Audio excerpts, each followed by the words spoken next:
Here's 5 tips on how to get better video footage from your electric unicycle, skateboard, or one-wheel ride so that your footage don't look like this or like this. And take it from a guy who had made just about every single mistake possible with one of these action cam footage. Look at that sunset. Isn't this freaking amazing? What? Oh, I mean, roll the intro.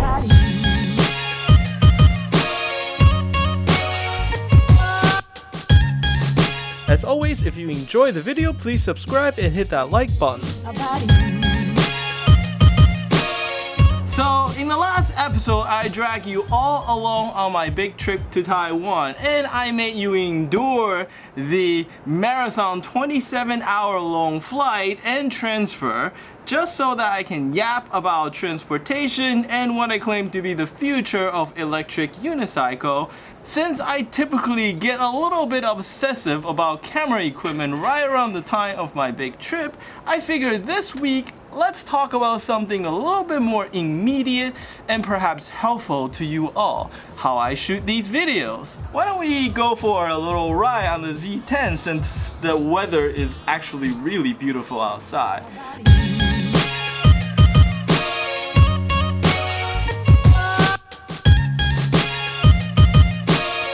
I figured this is the perfect day to take the downtown waterfront loop.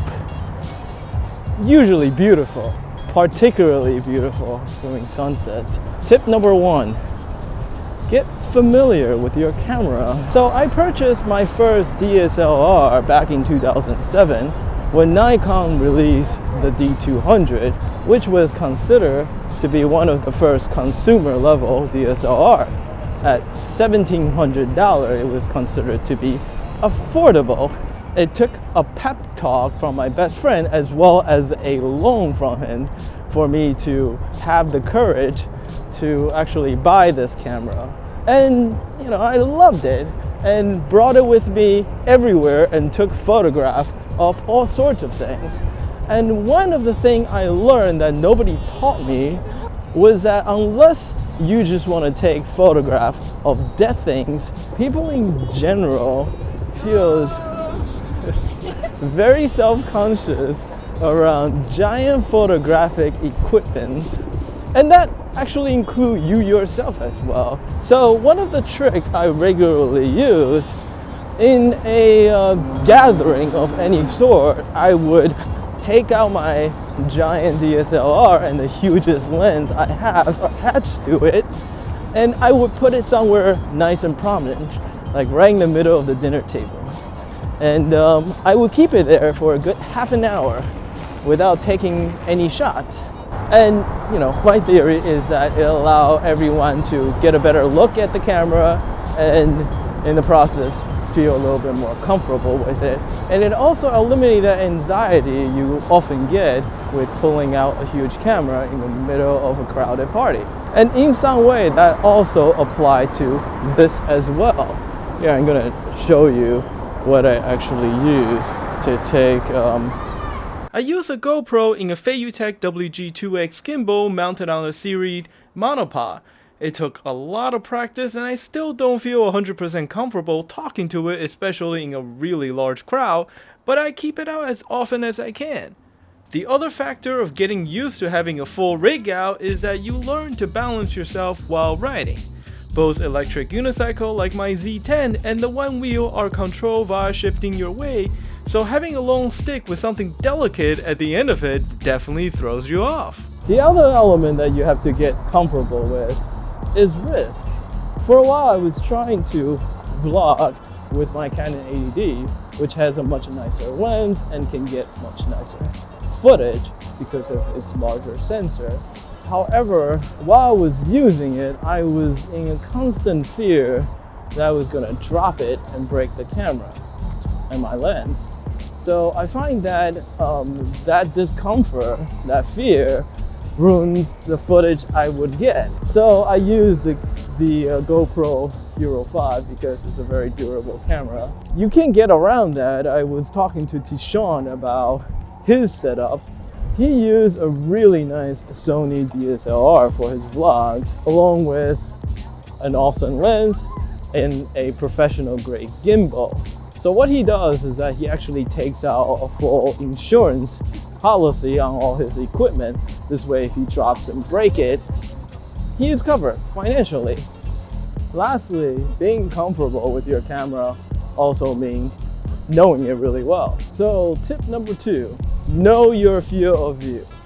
Generally, modern action cam, as well as DSL for that matter, does an awesome job with autofocusing, as well as maintaining exposures. So really the only thing you have to worry about when it comes to getting good footage is aiming your camera at something interesting. But it's not as straightforward as you think. First of all, most action cams, I don't think any as a matter of fact, has a flip up screen that allow you to see what the camera is seeing while you're pointing the camera at yourself. And even if you're not doing this bizarro vlogging thing I am doing and pointing the camera at yourself, it's very hard for you to really look at the tiny little screen on the back of your camera while you're trying to navigate your way around the city. Now, if your answer to that is, I never think about it because my camera is mounted to my helmet / chest strap or what have you. Let me just say that I personally detest those footages, since first-person view are always completely anonymous and without someone, preferably yourself, in the frame, does a poor job of conveying the sense of presence or skill. So what you really need to do is to be able to quickly assess what your camera is seeing, purely basing on just looking at the damn thing. Getting this feel is particularly important since half the time I actually have the camera behind me where I can't see it at all and have to rely on the weight and orientation of the selfie stick handle to even know if the camera is pointing in the general right direction. Which is, as I had mentioned before, why I added a counterweight onto the end of my stick, so that, just by the weight of the stick alone, I'm able to roughly estimate which way the camera is pointing. The 360 cameras like my GoPro Fusion or the Insta360X get around this problem by allowing you to adjust your angle after the fact. But even that doesn't let you off completely, since yes, you don't have to worry about aiming the camera, you still have to figure out how to position the camera, since that is something you cannot change after the fact. And the position actually make a huge difference, whether you have it high, which give you a top-down sort of what's going on view, or you can have it set low and close to your wheel with the ground rushing by, can't see as much but way more visceral and immediate. Which segue into our next tip.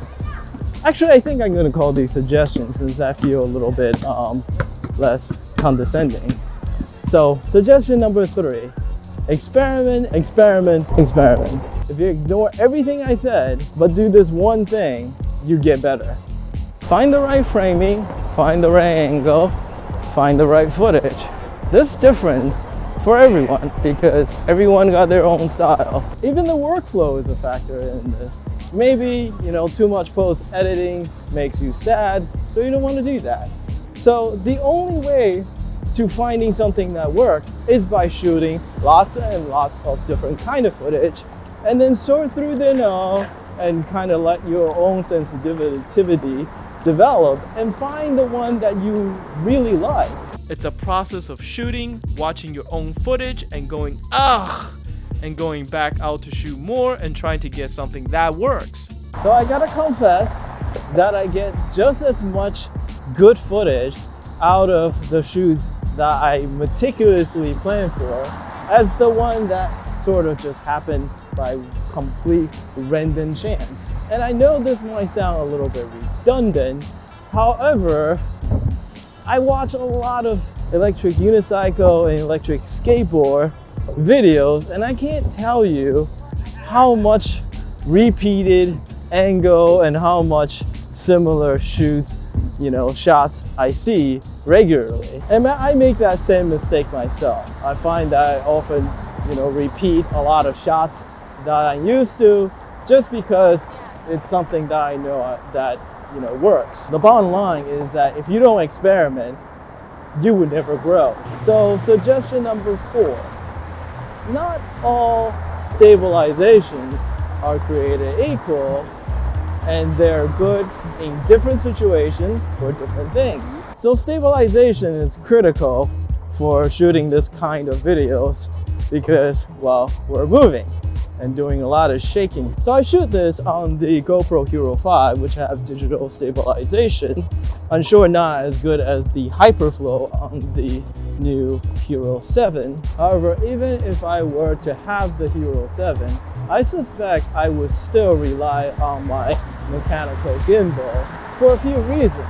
First of all, the mechanical gimbal offers a much greater range of stabilization since it's actual motor moving the camera around. Second of all, it also does not involve any compromises when it comes to the quality of your footage. Digital stabilization involves a crop taken from the sensor. So the higher resolution you go for, the less of room you have at cropping from your sensor. Also, it doesn't work in low light. My GoPro Fusion has excellent digital stabilization, arguably even better than Hyper Smooth since it essentially has an infinite range of angles to pull a crop from. However, when the light fades, you could just tell that the stabilization starts to unravel since the software can't find as much reference points to rely on. The last item isn't going to be as obvious, which is that you can look at a mechanical gimbal and see that it's working.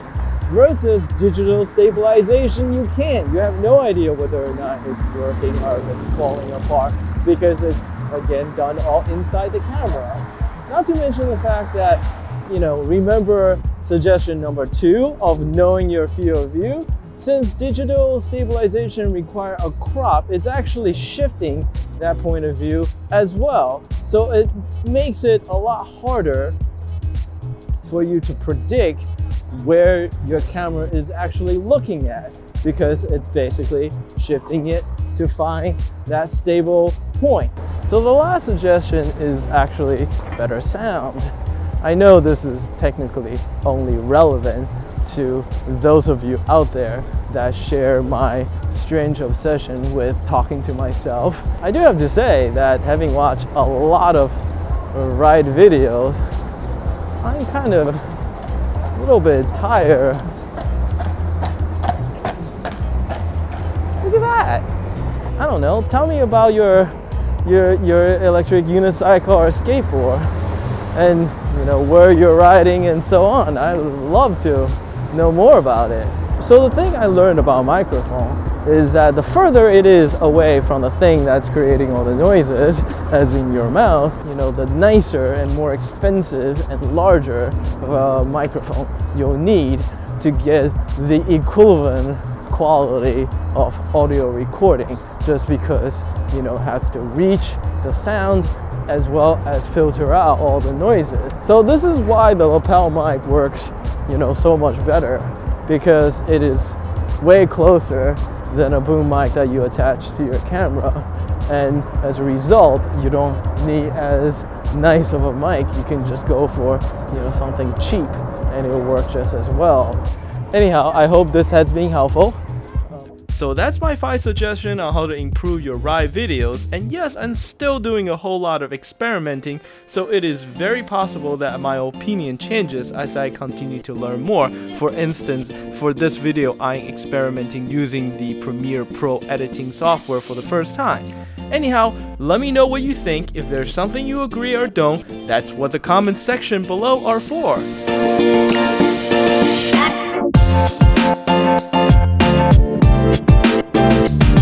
Hopefully you enjoyed this video. If you do, I really appreciate it if you hit that subscribe button and like the video. Thank you!